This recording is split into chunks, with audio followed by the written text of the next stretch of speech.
ओम नमो भगवते वासुदेवाय। ओम नमो भगवते वासुदेवाय। ओम नमो भगवते वासुदेवाय।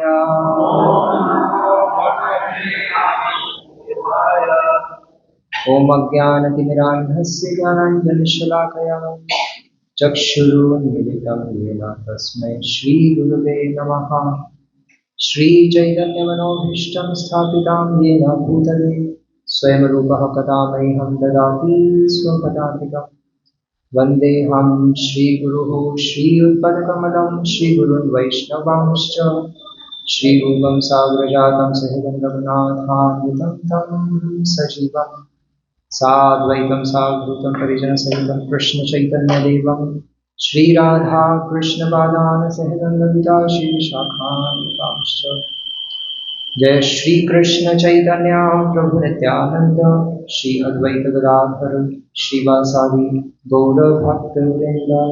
हरे कृष्णा कृष्ण कृष्ण हरे हरे, हरे राम राम राम हरे हरे। हरे कृष्ण।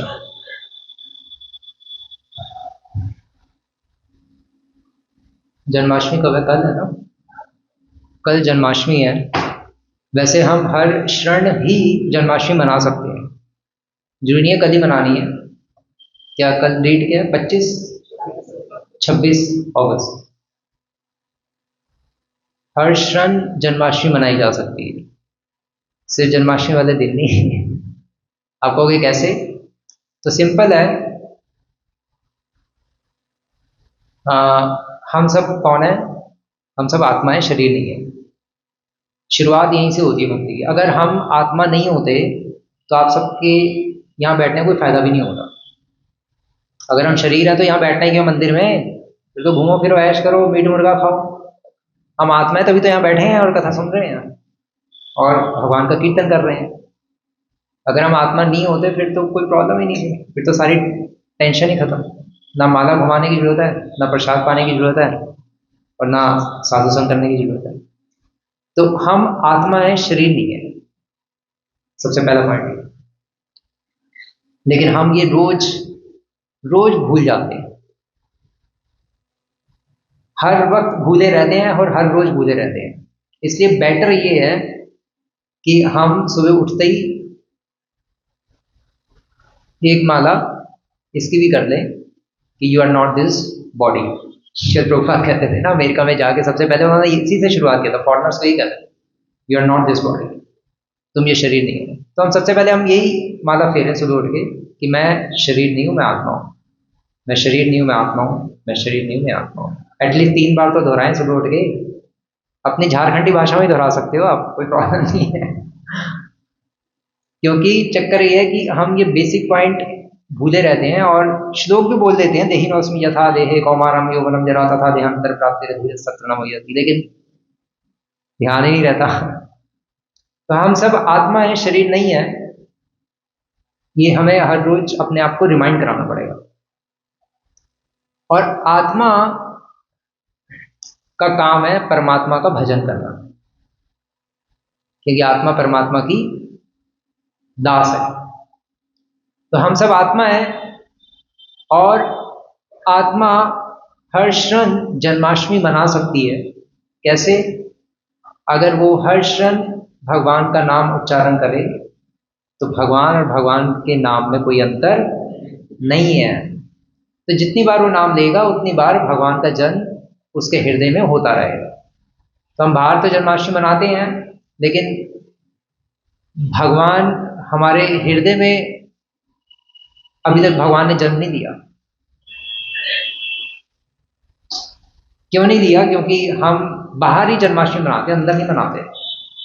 अंदर भी मनानी होती है।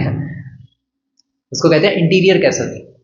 मतलब बाहर तो हम बिल्डिंग्स और बाहर तो हम पंडाल बना देते हैं, लेकिन अंदर पंडाल नहीं बनाते। इसलिए हम हर साल जन्माष्टमी मनाते हुए भी नहीं मनाते उसका कोई अधिक लाभ नहीं है। अगर हम अपने हृदय में भगवान कृष्ण को विद्यमान, उनको नाम अगर नहीं विराज, उनका विराजमान नहीं अगर होता हमारे हृदय में, तो फिर भगवान कृष्ण को मज़ा नहीं आएगा। थोड़ा मज़ा आएगा कि हम बाहर जन्माष्टमी मना रहे हैं, पूरी मेहनत कर रहे हैं, इतना पंडाल वंडाल और सारी चीज़ें कर रहे हैं, और ड्यूटीज को इन्वाइट कर रहे हैं, कीर्तन कर रहे हैं, सब कुछ कर रहे हैं, और फिर रात को पूरा वाइंड अप करके पूरे थक के सो रहे हैं, और सोते समय भी कह रहे हैं यार वो आया नहीं, उसने हेल्प नहीं की, ये नहीं किया, वो नहीं किया, सब पागल हैं। हाँ, हाँ, हाँ। तो वो जन्माष्टमी नहीं है। जन्माष्टमी के एंड में अगर आप फ्रस्ट्रेट हो रहे हो तो वो काहे की जन्माष्टमी? भाई आज ठंडा दिमाग ठंडा करने का टाइम था। दिमाग ठंडे ठंडे दिमाग से भजन करो, ठंडे दिमाग से सेवा करो, तब तो भगवान कृष्ण को मजा आएगा कि ऐसे होते मेरे भक्त। तो हमें हर क्षण जन्माष्टमी मनानी है। हर क्षण क्या करना है? भगवान का नाम लेना है। खाइते शुईते सदा नाम अदौय, खाते सोते हर क्षण भगवान का नाम लेना चाहिए। कम से कम 16 माला, माला के ऊपर कम से कम 16 माला करनी चाहिए, और अधिक माला भी कर सकते हो टाइम निकाल के। और अधिक अगर नहीं कर पाओ तो फिर मन ही मन में भी हम भगवान का नाम हमें लेना है।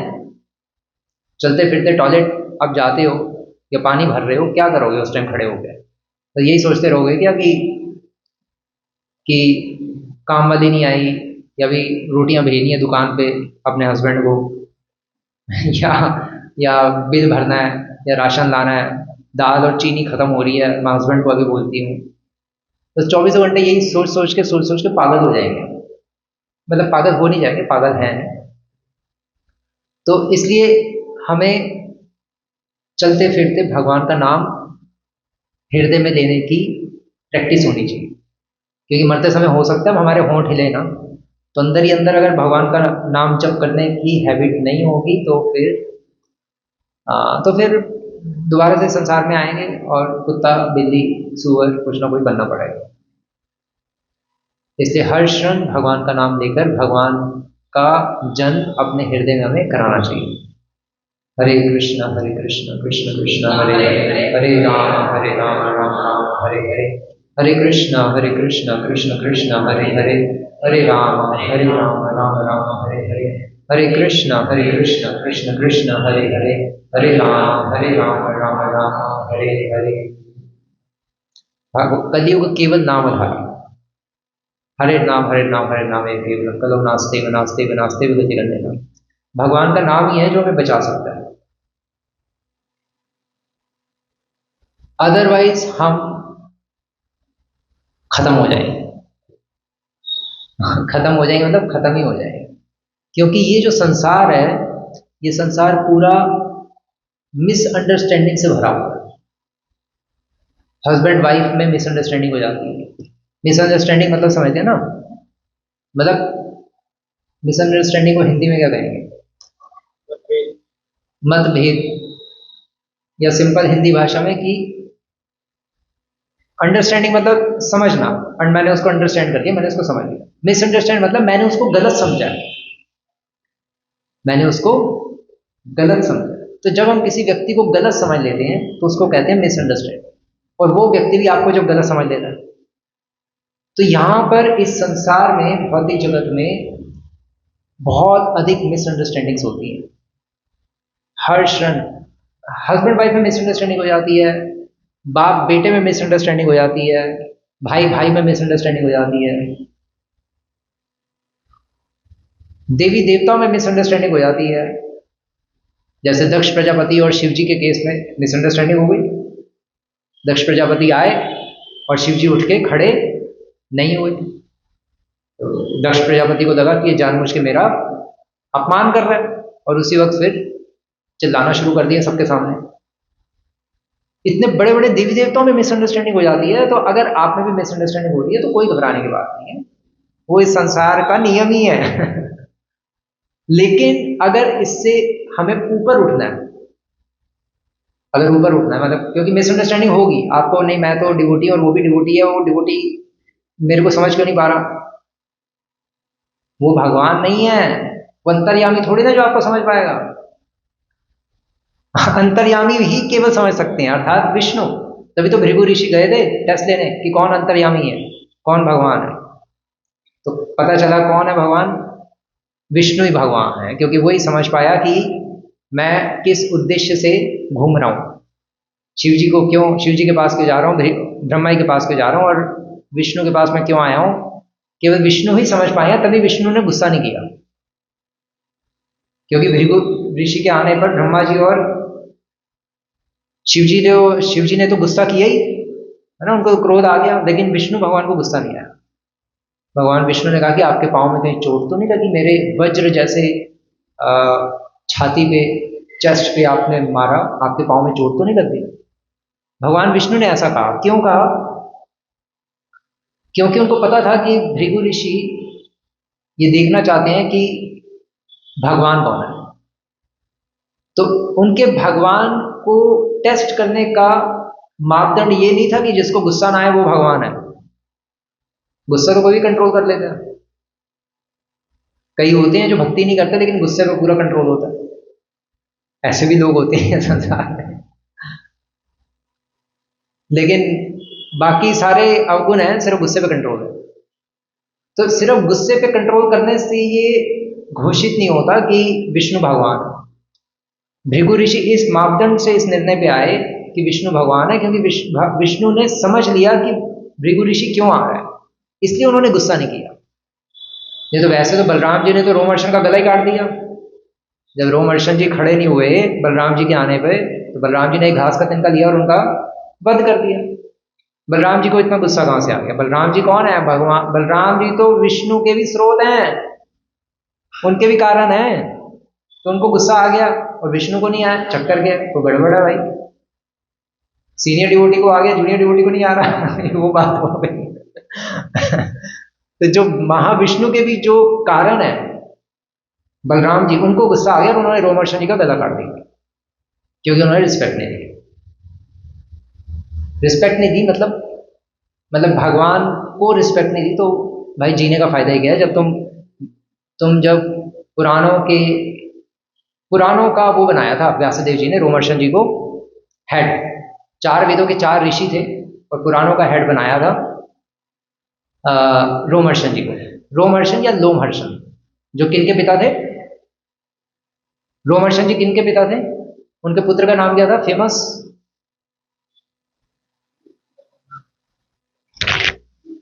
सूत गोस्वामी। ये कैसे नहीं बता सकते?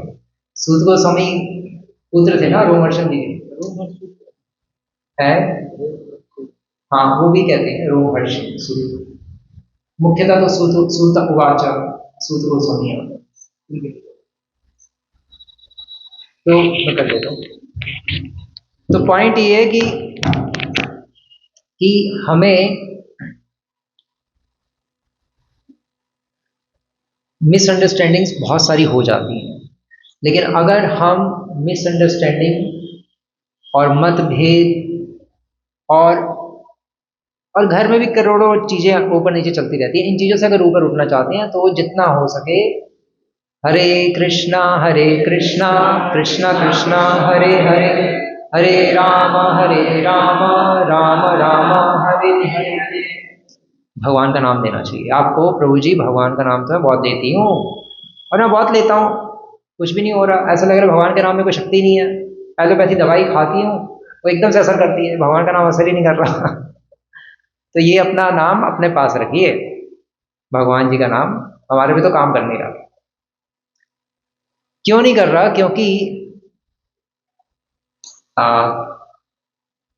क्योंकि हम भगवान का नाम, भगवान का गुणगान करने के उद्देश्य से नहीं ले रहे।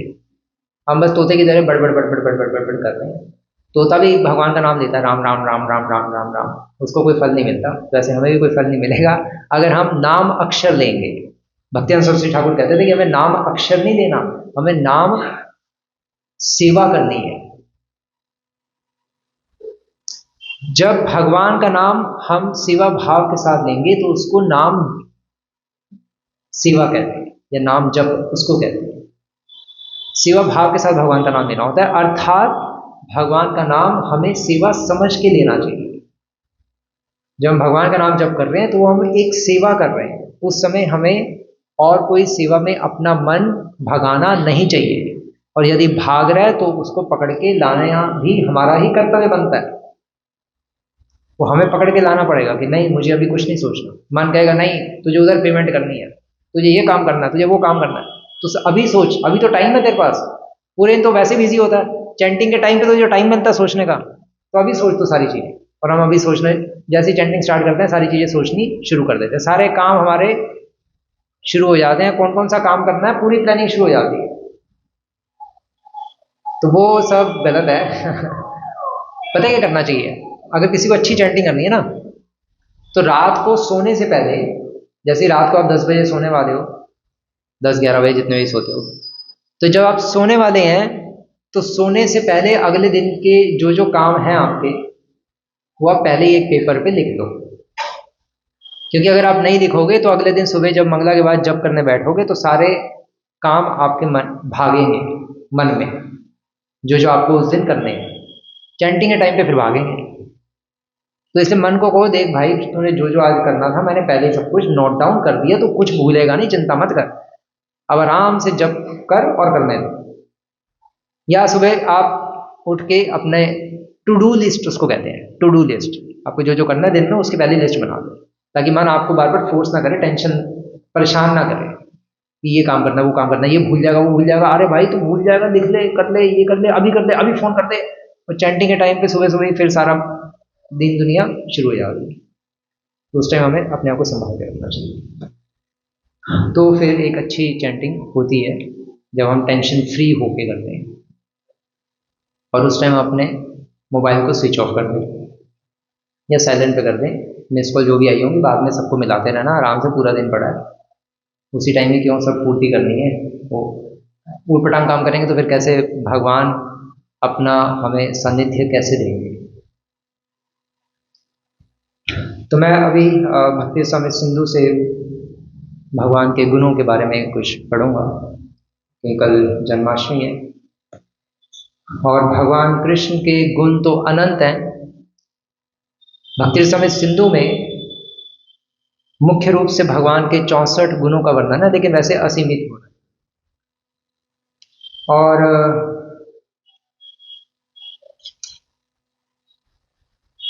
जो गुण है भगवान के, वो पढ़ने जरूरी क्यों है या सुनना जरूरी क्यों है? क्योंकि जब हम भगवान के गुणों को जानेंगे तो भगवान से हमारी आसक्ति बढ़ेगी, और जब भगवान से हमारी आसक्ति बढ़ेगी तो वो गुण हमारे अंदर भी आने शुरू हो जाएंगे। क्योंकि जब हमें किसी व्यक्ति से आसक्ति होती है तो उसके गुण हमारे अंदर आने शुरू हो जाते हैं और अवगुण भी आने शुरू हो जाते हैं। अब भगवान में तो कोई अवगुण है नहीं, तो इसलिए सारे गुण ही गुण आएंगे।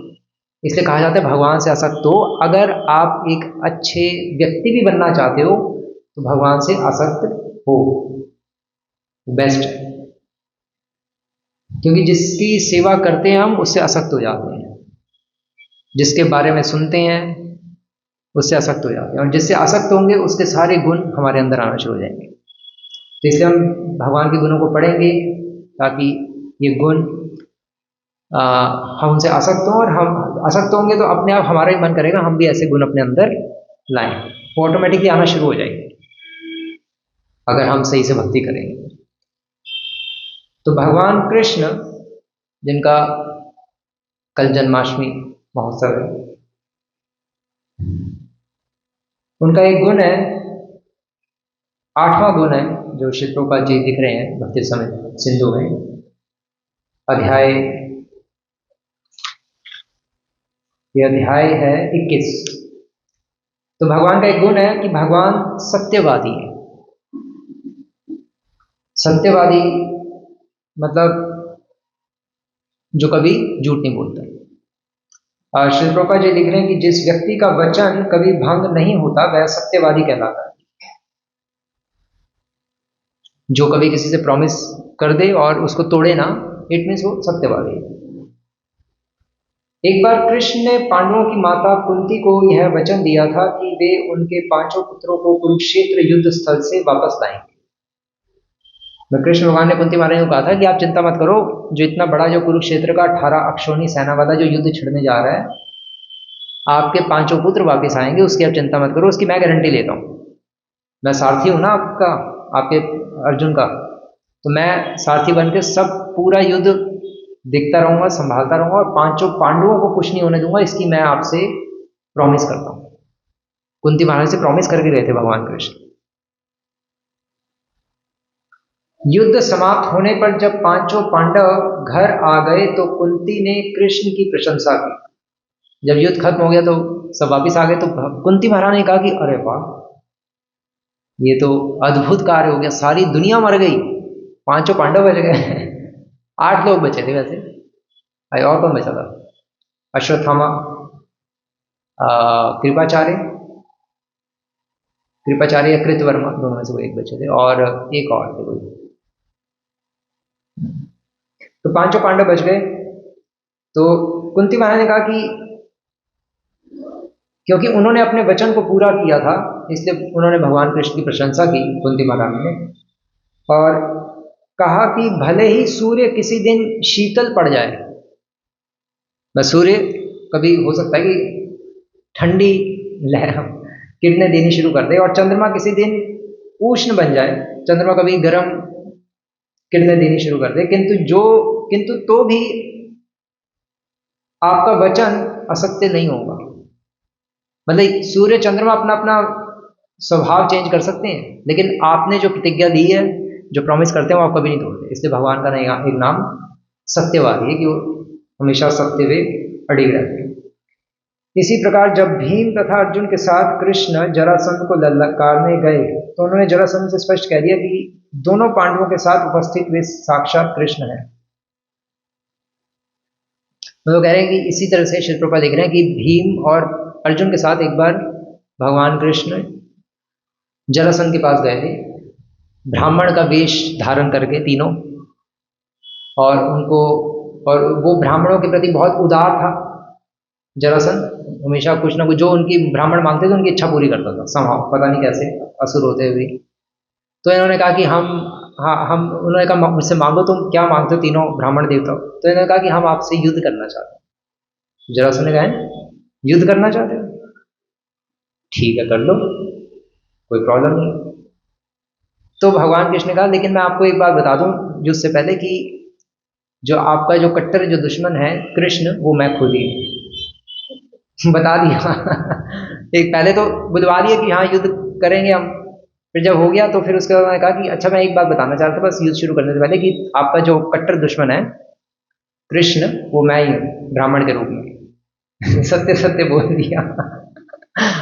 लेकिन काम होने के बाद बोला, जब वरदान ले लिया, जब उससे भिक्षा ले ली कि युद्ध करेंगे हम, उसके बाद फिर सच से बता दी। क्योंकि भगवान सत्यवादी, बहुत ही शरीफ है भगवान, बहुत ही बच्चे हैं। हमेशा बच्चों की तरह रहते हैं। तो इसी तरह से हमें भी हमेशा बच्चों की तरह रहना चाहिए, अंदर से ज़्यादा हमें कॉम्प्लेक्स नहीं होना चाहिए अंदर से हमेशा। इसलिए जो अच्छे संत होते हैं ना, वो हमेशा अंदर से बच्चों की तरह होते हैं। बाहर से वो दीन दुनिया में चल रहे होते हैं, लेकिन अंदर से उनकी बुद्धि नहीं कह सकते, उनका जो कैसे बोले, उनका मन वो बच्चों जैसा होता है। बच्चों का मन निर्मल होता है, जैसे ही जो महान संत होते हैं उनका मन भी बच्चों जैसा होता है।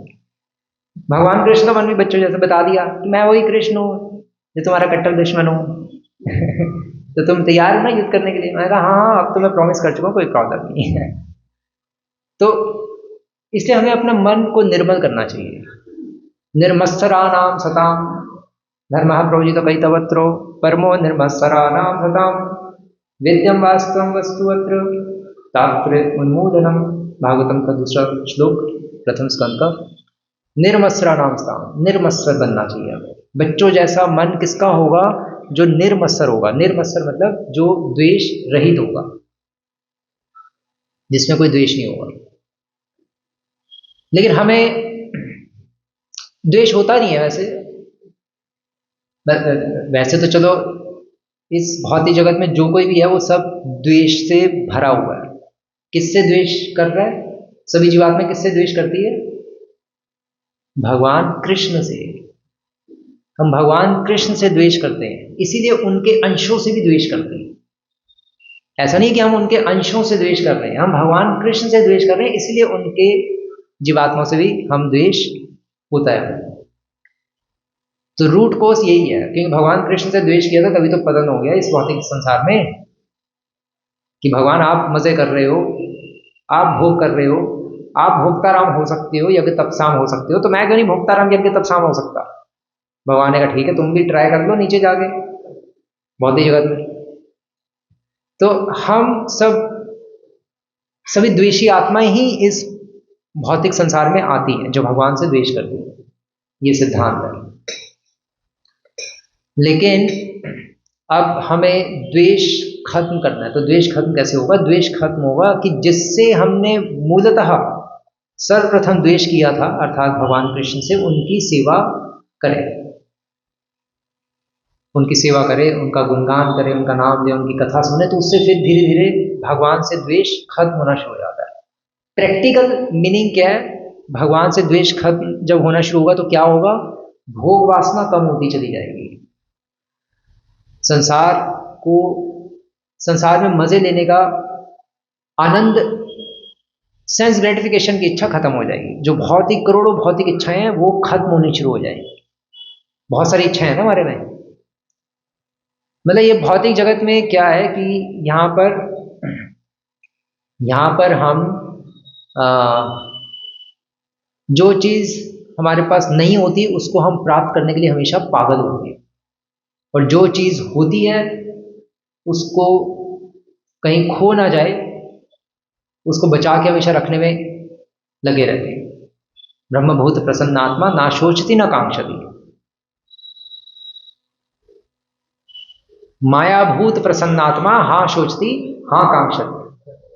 हमें माया की अनुभूति है ना, ब्रह्म की अनुभूति तो है नहीं।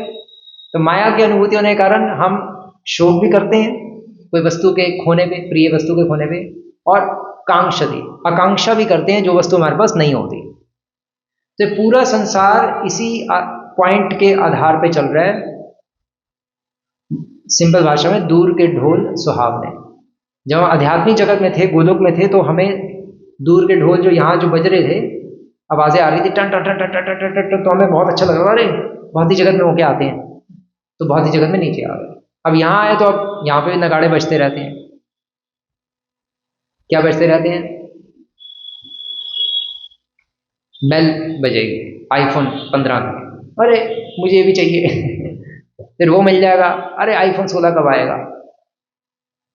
जो चीज़ हमारे पास नहीं होती उसके लिए हम पागल होते हैं, और जब वो चीज़ मिल जाती है तो उसके बाद हम ठंडे पड़ जाते हैं, अरे यार ये क्या है, ये भी कोई चीज़ है क्या, टाइम वेस्ट हो गया सारा।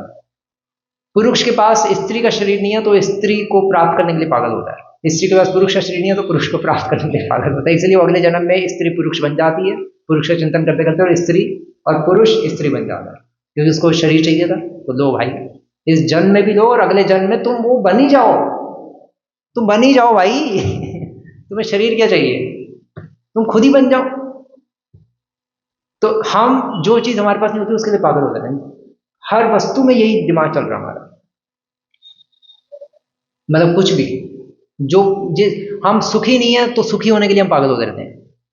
पैसे नहीं है हमारे पास, बहुत गरीबी आ गई, जैसे जैसे पैसे आएंगे फिर सुख हो जाएंगे, फिर हमें लगेगा यार ये सुख तो कम है, और सुखी होना है, फिर और सुखी होना चाहिए, फिर और सुखी होना चाहिए।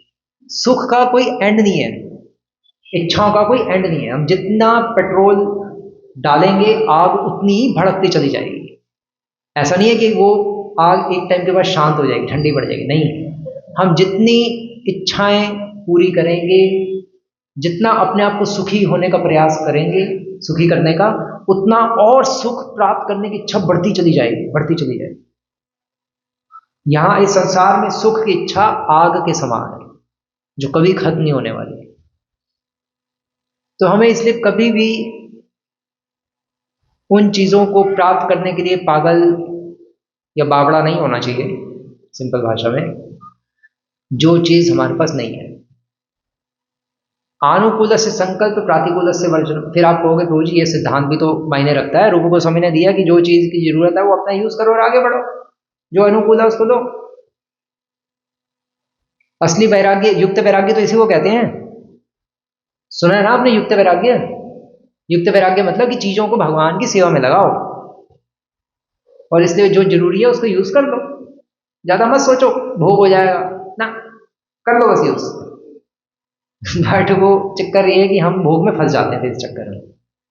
युक्त वैराग्य उसके लिए सक्सेसफुल है सिद्धांत जो जिसके अंदर पहले वैराग्य है। वैराग्य नहीं है और सीधा युक्त वैराग्य में चलेगा तो फिर तो गाड़ी ठुक जाएगी। इसीलिए गाड़ियां ठुकती भी हैं इस्कॉन में इसलिए फॉल डाउन भी होते हैं, बहुत सारी चीजें होती हैं, क्योंकि अभी वैराग्य है नहीं और सीधा युक्त वैराग्य में घुस गए, तो फिर क्या होगा। इसलिए पहले तो ज्ञान वैराग्य हमें प्रकट करना है, अर्थात एक अच्छी भक्ति करनी है। जब ज्ञान वैराग्य प्रकट होगा तो फिर आप साथ साथ युक्त वैराग्य भी कर सकते हो, but under the guidance of senior devotees. बहुत खतरनाक है। पदम पदम विपदम शुरस्य धारा निशिता दुरत्य, तलवार की धार पे चलने के समान है। अब हमें तो लग नहीं रहा इतना आसान है आसान, लेकिन अगर हम ज्ञान और वैराग्य से युक्त भक्ति करेंगे तो आसान है। इसलिए हमें ज्ञान भी लेना है, शास्त्र पढ़ने, शास्त्रों को पढ़ें सुने, जप करके शुद्ध करें अपना मन हृदय, अच्छी तरह से जप हर रोज करें। जप को लाइटली मत लें, जप करते वक्त मोबाइल मत उठाएं, जप करते वक्त ही हम यूट्यूब खोलते हैं, इंस्टा खोलते हैं, वो तो सबसे बड़ा पागलपंती है वो। इसका मतलब आपको पता ही नहीं कि साक्षात भगवान अभी आए हुए हैं। माला की रिस्पेक्ट करनी नहीं आती तो माला जप भी कौन करेगा सही से। वो माला की रिस्पेक्ट भी करनी आनी चाहिए, और फिर माला जप उसके ऊपर जब हम करते हैं तो उस टाइम हमारा ध्यान केवल भगवान के नाम पर केंद्रित होना चाहिए, क्योंकि अभिन्नत्वा नाम नामे, भगवान उनके नाम में कोई अंतर नहीं है, वो गप नहीं है वो। अगर आप गप समझोगे तो आपकी लाइफ गप बन जाएगी। अगर आप उसको वास्तविकता में यथारूप लोगे कि भगवान का नाम भगवान खुद है, तो आपका जीवन भी वास्तविक बनेगा, अर्थात आप सत्य को प्राप्त हो, परम सत्य को। नहीं तो मिथ्या जगत को ही हम दोबारा प्राप्त होंगे अगर हम भगवान के नाम को काल्पनिक समझेंगे, नाम की महिमा को काल्पनिक समझना। ये ऐसे ही कहते रहते हैं भगवान उनका नाम एक है, एक कहाँ है? हमें तो नहीं लगता भाई, तुम्हें नहीं लगता? ये तो हिरण्यकशिपु को भी नहीं लगता था कि भगवान हर जगह विद्यमान है। कहाँ है? इस खंड में है तुम्हारा भगवान। तो उसने फोड़ दिया खंभा और भगवान ने कहा ठीक है भाई, आज तो तू गया, बहुत हो गया। तो ऐसे ही अगर हम कहेंगे कि नहीं भगवान का नाम लेने से कुछ नहीं हो रहा, ऐसी सब बकवास, और फिर कभी माला की कभी नहीं की, छोड़ दिया। भगवान का नाम लेने से होगा, लेकिन तब नहीं होगा जब हम चाहेंगे, तब होगा जब हम नहीं चाहेंगे। जब हम सरेंडर कर देंगे द्रौपदी की तरह, तब होगा भगवान का नाम लेने से।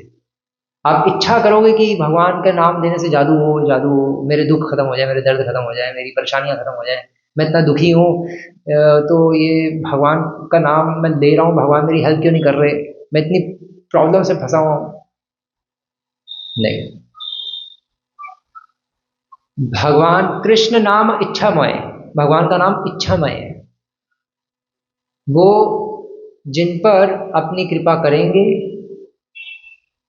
कब करेंगे कुछ नहीं कह सकते, जब वो खुश होंगे तब करें। अब जबरदस्ती थोड़ा ना कर सकते हो बॉस को कि बॉस मेरी सैलरी बढ़ा दो क्योंकि मैंने इतना अच्छा काम किया। तो बॉस कहेगा भाई मेरा मन ही नहीं है बढ़ाने का, जबरदस्ती है क्या?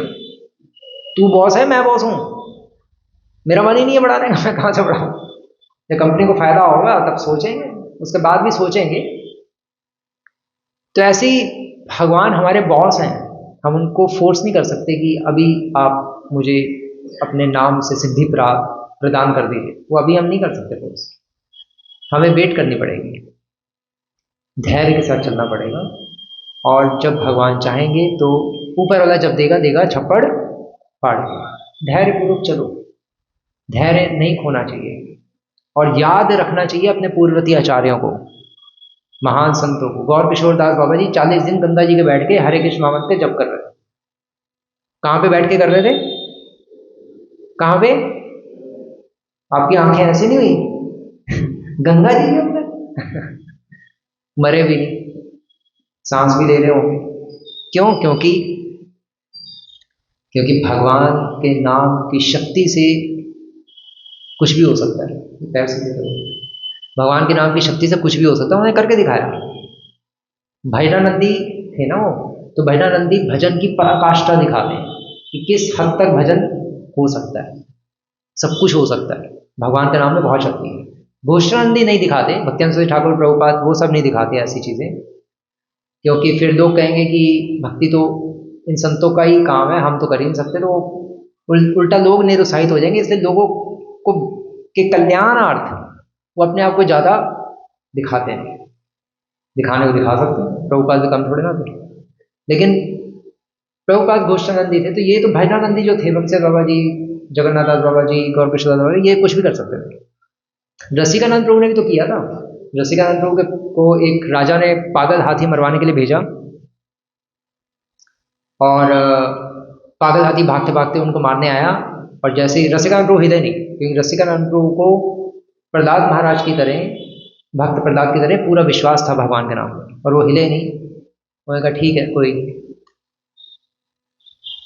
मैं भगवान का नाम लूँगा, और जैसी भगवान की इच्छा होगी, अगर भगवान चाहेंगे तो ये हाथी मुझे कुचल देगा, और अगर भगवान चाहेंगे कि ये हाथी मुझे ना कुचले तो मैं नहीं कुचला जाऊँगा। तो आराम से वो खड़े होके हरे कृष्ण कृष्ण कृष्ण हरे हरे, हरे राम राम राम हरे, भगवान का नाम ले रहे। क्यों? क्योंकि उनको भगवान के नाम पे विश्वास था। क्या विश्वास था? कि भगवान और उनका नाम एक ही है। तो जब कोई महान भक्त भगवान का नाम लेता है तो उसमें भगवान जैसी ही शक्ति आ जाती है, शुद्ध नाम लेने वालों में बहुत पावरफुल हो जाता हो। तभी तो पागल हाथी को कंट्रोल कर दिया रसिकानंद ने। रसिकानंद ने कहा हरि बोल, वो एकदम से पागल हाथी आके रुक गया और झुक गया, और अपनी सूंड से दंडवत प्रणाम करने लग पड़ा रसिकानंद प्रभु को। और रसिकानंद प्रभु ने उसको दीक्षा दी और उसको वापस पागल हाथी। और रसिकानंद प्रभु में इतनी शक्ति कहाँ से आ गई? भगवान के नाम से ही शक्ति आई, क्योंकि भगवान और उनके नाम में कोई अंतर नहीं है। इस फेथ के साथ जप करेंगे तो जप का फल आएगा। इस फेथ के साथ, इस भावना के साथ जप नहीं करेंगे तो जप का फल नहीं आएगा। एक सही धारणा होनी चाहिए हमारी, जप करने से पहले हमें पता होना चाहिए कि ये साक्षात भगवान खुद हैं, और भगवान का नाम जो मैं लेने जा रहा हूँ या जा रही हूँ, ये भगवान अभी नाम के रूप में अवतरित होने जा रहे हैं। और इसलिए मुझे बहुत ध्यानपूर्वक भगवान के नाम को अटेंशन देनी है। कोई गेस्ट घर में आया हो तो अटेंशन देते हैं ना, तो ऐसे जब भगवान का नाम जब हम जप करना शुरू करते हैं तो भगवान का नाम, भगवान नाम के रूप में अवतरित होते हैं हमारी जीवा पे और हमारे हृदय में प्रवेश करना चाहते हैं। लेकिन हम गेस्ट को बिठाकर ड्राइंग रूम में एक गिलास पानी रख के और अंदर 4 घंटे जाके सो गए, क्योंकि कल रात को मैं लेट सोई थी। अब गेस्ट को क्या पता। ऐसे ही हम भगवान को बुलाते हैं, हरे कृष्ण कृष्ण कृष्ण हरे हरे, हरे राम राम राम हरे हरे, और सो जाते हैं। अगर एक गेस्ट के साथ आप ऐसा करो तो वो गेस्ट कितना अपमानित अपने आप को फील करेगा। कभी आएगा वो दोबारा घर में आपके? कभी नहीं आएगा। लेकिन भगवान फिर भी आते हैं, लेकिन हम डेली अपमान करते हैं और भगवान डेली आते हैं। डेली हम भगवान की बेइज्जती करते हैं, या तो सो जाते हैं या मन इधर उधर भागता है तो उसको पकड़ के लाते नहीं। मान लो घर में गेस्ट बैठा है और वो आपसे बात कर रहा है और आपका मन भाग रहा है आप पागल हो रहे हो, आप हो गए हैं क्या कहा मामा जी क्या कहा आपने? मैंने कहा कि ये है मामा जी क्या कह रहे हैं तो आप पागल मन के साथ गेस्ट को भी रिसीव नहीं कर सकते।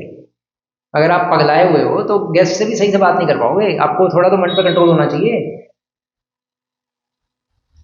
तो उसी तरह से अगर हम भगवान का नाम ले रहे हैं और भगवान का नाम ले रहे हैं और को भगवान का नाम लेते समय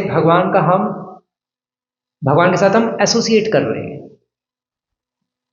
भगवान के साथ हम उनका सानिध्य प्राप्त कर रहे हैं और भगवान भी हमें अपना संग दे रहे हैं। लेकिन हम कह रहे हैं कि नहीं, मैं तो जा रहा हूँ अमेरिका, मैं तो वहाँ संग करूँगा, या मैं जा रहा हूँ दुबई जा रहा हूँ, वहाँ नया मंदिर खुला है स्वामीनारायण का, मैं उसके दर्शन करूँगा जाकर। कुछ भी ध्यान आता रहता है दिमाग में, बस सोचते रहते, नहीं, माइंड को पकड़ के लाना है कि नहीं, हरे कृष्ण कृष्ण कृष्ण हरे हरे, हरे राम राम राम हरे। आराम से जप भी करना चाहिए कभी, हरे कृष्ण कृष्ण कृष्ण हरे हरे, हरे राम। कपालभाति कर रहे हो क्या? जप कर रहे हो भाई? ध्यान से कर दो। हम जप को कपालभाति की तरह करेंगे तो कैसे आगे बढ़ेंगे? बहुत अजीब सा हो जाएगा। तो एक अच्छी भावना और आदर पूर्वक जप करेंगे तो भगवान प्रसन्न होंगे। आप कपालभाति वाला जप कर सकते हो, लेकिन रात को जब चैंटिंग काफी बची हो, लेकिन आपकी डेली चैंटिंग रात को बची हुई है, तो वो भी अजीब सा है। एक सुबह अच्छी जप करो, 1 घंटे में 5 माला कर दो, 6 माला कर दो, क्यों 1 घंटे में 8 9 माला फेरनी है? एक अच्छी माला करो, भगवान को अच्छी क्वालिटी चैंटिंग कभी तो दें हम, एटलीस्ट एकादशी को तो अच्छी माला कर लो ढंग की। तो फिर ये जो गुण जो हम पढ़ रहे हैं, ये गुण हम में भी विकसित होने में फिर समय नहीं लगेगा, फिर अपने आप आने शुरू हो जाएंगे, क्योंकि हम भगवान के कांटेक्ट में आ जाएंगे ना उनके नाम के द्वारा। अभी हम भगवान का नाम जप करते हुए उनके कांटेक्ट में नहीं आ पा रहे, क्योंकि भगवान का हम अपमान कर रहे हैं, उनका नाम सही से जप ना करने के कारण। तो ये मैं गुण पे वापस आता हूँ भगवान के। तो ये जो गुण है, यहाँ पर श्री प्रभुपाद जी 2 गुण बता रहे हैं, कि 2 एग्जाम्पल्स बता रहे हैं कि एक बार तो उन्होंने कुंती महाराज से प्रॉमिस किया था और वापस ला दिया, 5 पांडव एज इट इज वापस आ गए। और दूसरा, जरासंध को एज इट इज बता दिया कि भाई हम तो तेरे कट्टर दुश्मन है, तेरे को धोखा देके तेरे से युद्ध करने आए थे, तो मैं वही हूँ, तेरा जो अनादिकाल से दुश्मन हूँ, जो तुझे जो लगता है कि मैं तेरा अनादिकाल से, वैसे तो मैं सबका सुहृदम सर्वभूता नाम हूँ, बट तुझे कौन समझाए। तो भगवान कृष्ण पॉइंट ये है कि सत्यवादी हमेशा सत्य बोलते हैं, तो उसी तरह से हमें भी सत्य बोलना चाहिए, झूठ नहीं बोलना चाहिए कभी। झूठ बोलना पाप है, तेरे घर में सांप है। तेरे घर में मतलब घर ये है, तेरे मन में सांप है, क्योंकि तू झूठ बोल रहा है। तो झूठ हमें नहीं बोलना चाहिए, बिजनेस को छोड़ के। बिजनेस एक अलग चीज होती है, उसमें तो अलाउड है, लेकिन वैसे झूठ नहीं बोलना चाहिए,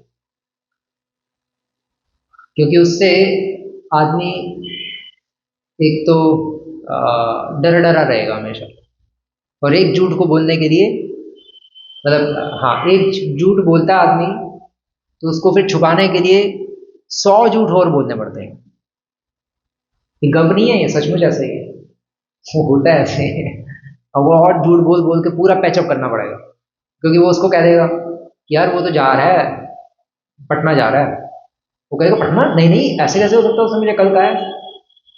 तो फिर वो कहेगा अच्छा तो कॉन्फ्रेंस में ले बाकियों को, तो 10 को कॉन्फ्रेंस में लेके सब कहेंगे अरे नहीं वो पटना कैसे जा रहा है, उसको तो आज यही होना चाहिए, आज मीटिंग है, ऐसे है बोलते, उसने कहा था मैं नहीं जाऊँगा, उसकी मम्मी कहाँ से बीमार पड़ गई, नहीं नहीं हम अभी पूछते हैं।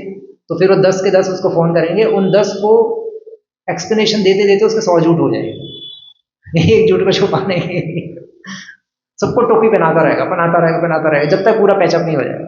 और पूरा पैचअप हो जाएगा, उसके बावजूद भी वो असंतुष्ट रहेगा हृदय में, और हमेशा डरा रहेगा कि यार अभी मेरी पोल तो नहीं खुलने वाली, अभी सबको पता तो नहीं लगने वाला, मैंने इतनी मुश्किल से जो पैचअप किया है वो सबको पता तो नहीं लग जाएगा। हमेशा घबराया रहेगा।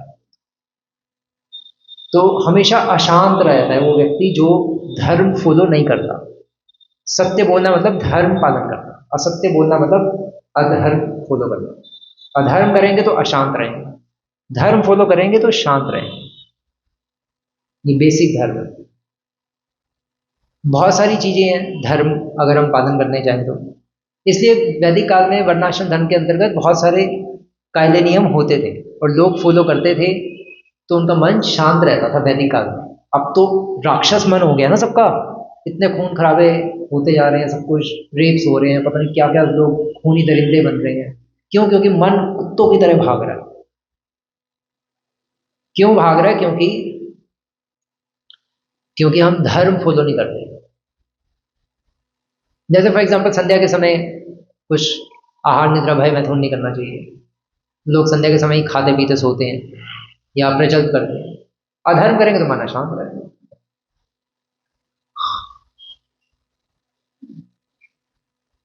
बहुत सारे और भी पॉइंट्स हैं बट तो भगवान सत्यवादी। और दूसरा गुण है भगवान का, बस ये मैं एक और गुण भगवान का डिस्कस करूंगा। दूसरा गुण है भगवान का कि भगवान मधुर भाषी है, हमेशा मधुर बोलते हैं। श्री प्रभुपाद लिख रहे हैं कि जो व्यक्ति अपने शत्रु को भी शांत करने के लिए मीठे वचन बोलता है वह मधुर भाषी कहलाता है। कृष्ण ऐसे मधुर भाषी थे कि अपने शत्रु कालिया को यमुना नदी में परास्त करने के बाद उससे बोले, हे नागराज, यद्यपि मैंने तुम्हें इतनी पीड़ा पहुंचाई है, इसलिए कृपया रुष्ट मत होना, दुखी मत होना, क्योंकि मुझे पहुंचानी पड़ी। क्योंकि तुम्हारे कारण सारी गैयां मर रही हैं, सारे मेरे सखा भी परेशान हो रहे हैं, और गायों को मरता हुआ तो मैं देख नहीं सकता, क्योंकि गाय मुझे प्रिय है। तो इसलिए मुझे तुम्हें यहाँ से धक्के मार के निकालना पड़ रहा है, लेकिन मुझे मेरे इस व्यवहार से तुम रुष्ट मत होना, दुखी मत होना, क्योंकि मैं क्या करूं, मैं नहीं इनको केयर करूंगा तो और कौन करेगा। श्री प्रभुपाद के पिताजी भी ऐसे ही थे, वो प्रभुपाद को डांटते थे, गौर मोहन डे, और फिर बाद में प्रभुपाद से कहते थे, मतलब अभय से कहते थे कि देखो मुझे तुम्हें डांटना पड़ रहा है क्योंकि तुम बदमाशी कर रहे हो, लेकिन मैं नहीं चाहता तुम्हें डांटना। तुम अगर सही से चलते तो मेरा मन क्यों करेगा तुम्हें डांटने को, तुम इतने अच्छे बच्चे हो। तो अंदर से हमें दूसरे का बैंड बजाने का मन नहीं करना चाहिए, अंदर से तो हमेशा दूसरे का कल्याण करने का ही मन करना चाहिए। लेकिन उसका अगर हमें दूसरे का बैंड बजाना भी पड़े तो वो भी उसके कल्याणार्थ है। हमेशा कल्याण की भावना होनी चाहिए दूसरों के लिए, दूसरों को नीचा दिखाने की भावना नहीं होनी चाहिए। अगर वो भावना होगी तो फिर हमारी भक्ति की हानि होगी। ये इसे सही से चलें और हमेशा मधुर बोले।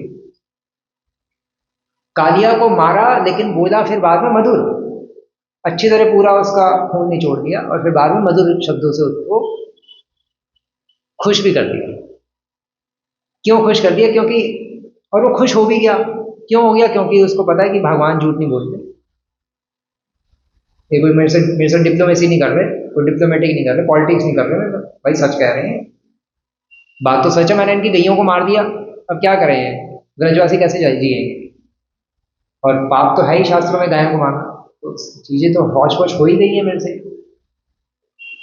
तो इस तरह से हमें भगवान जैसे मधुर भाषी होना चाहिए। कभी किसी के प्रति कुछ अगर मिस्टेक हो जाए तो इमीडिएटली हम उससे सॉरी भी मांग सकते हैं। सॉरी मांगने में तो हेजिटेट नहीं होना चाहिए, झिझकना नहीं चाहिए।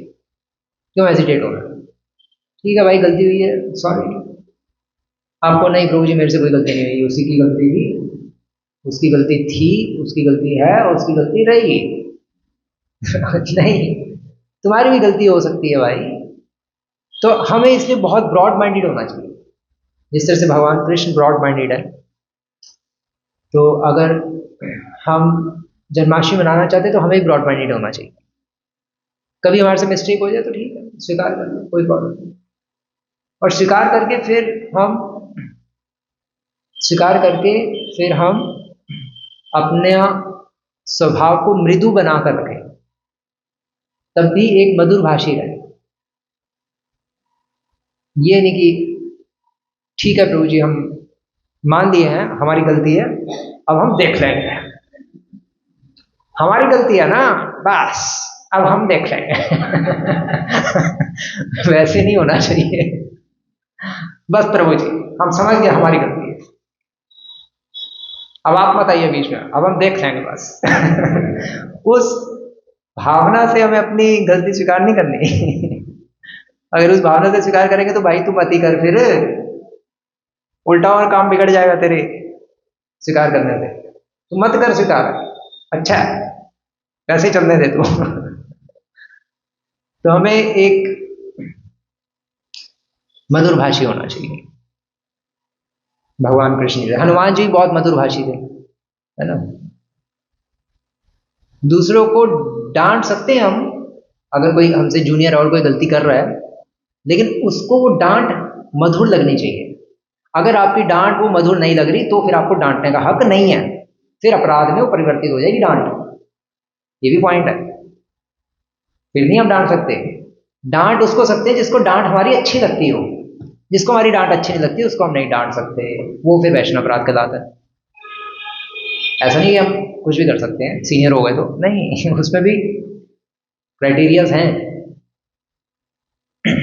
तो तो अगर हम जिसको हमारी डांट अच्छी लगती है उसको डांटेंगे तो उसको डांट अच्छी लगेगी, वो देखेगा ये तो मधुर मधुर मधुर भाषा में डांट रहे हैं, और डांटिए प्रभु जी, और डांटिए, बहुत मजा आ रहा है।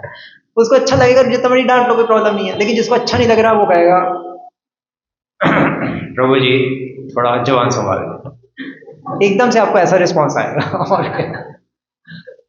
तो आपको उस केस में फिर डांटना नहीं है उस भक्त को, क्योंकि वो भक्त भी आपको अपने आप को आपके समान देख रहा है कि भाई हम भी कुछ हैं भाई, हमें भी 15 साल हो गए हैं। मुझे कहते डांट रहा है तो उस केस में हम नहीं बोल सकते। तो उस केस में फिर हमें हम्बली चलना भी आना चाहिए, फिर उसमें मधुरभाषी की डेफिनेशन चेंज हो जाएगी, उसमें फिर हमारी डांट मधुरता में परिवर्तित नहीं होगी, फिर वो डांट डांट ही सुनाई देगी। उसमें फिर हमें मैत्री दोस्ती करके चलना चाहिए।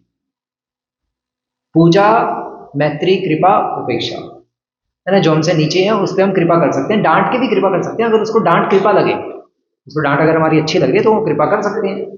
जिसको डांट अच्छी नहीं लग रही, कृपा लगी नहीं रही, भाई उसको क्यों कृपा पिला रहे हो घोट घोट के, वो तो पागल होगा। तो इसलिए मैनेजमेंट भी मुश्किल होता है। तो जो मधुरभाषी होगा वो मैनेजमेंट भी कर जाएगा बहुत आराम आराम से, वो सबको साथ में लेके और हंसी खुशी करके चला देगा। लेकिन अगर हम मधुरभाषी नहीं होंगे तो फिर प्रॉब्लम होगी। कभी कभी हम मधुरभाषी भी होते हैं, ऐसा भी होता है जो मैनेजमेंट में होते हैं डिवोटीज, लेकिन मैच्योरिटी नहीं होती, तो उस कारण से भी मिस्टेक्स हो जाती है। मिस्टेक्स तो होंगी, चाहे कोई परफेक्ट मैनेजर भी हो, उससे मिस्टेक्स होती है। ये संसार है ही पूरा मिसअंडरस्टैंडिंग से भरा हुआ, मिसअंडरस्टैंडिंग होगी ही होगी, अब कुछ नहीं कर सकते। तो इसलिए बेस्ट ये है कि हम भगवान के गुण पढ़ें, भगवान के गुण अपने अंदर लाएं, ताकि कुछ भी संसार में ऊपर नीचे हो हम डिस्टर्ब ना हो, और भगवान कृष्ण का जन्म हमारे हृदय में सदैव होता ही रहे। क्योंकि जैसे हम डिस्टर्ब होंगे, हम भगवान का जन्म, भगवान की मृत्यु हम कर देंगे। क्योंकि भगवान हमारे हृदय में बैठना चाहते हैं, विराजमान होना चाहते हैं, लेकिन हम भगवान को डिस्टर्ब हो गए, भगवान को भगा देते हैं। भगवान डिस्टर्ब हृदय में थोड़ा ना बैठेंगे। तो ये है बस, हमें मधुरभाषी बनना है तो फिर हम अच्छी साधना करें और अच्छी तरह बोले भी, सबसे प्रैक्टिस करें।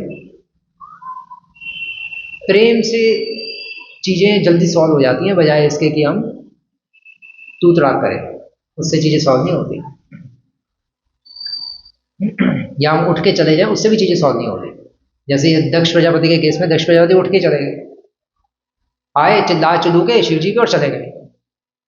बड़े बड़े देवी देवता बैठे हैं, ब्रह्मा जी बैठे हैं, शिव जी बैठे हैं, सभी बैठे हुए हैं, और वो उठ के चले गए। मतलब आए थे डांट के, चिल्ला चिल्लू के चले गए।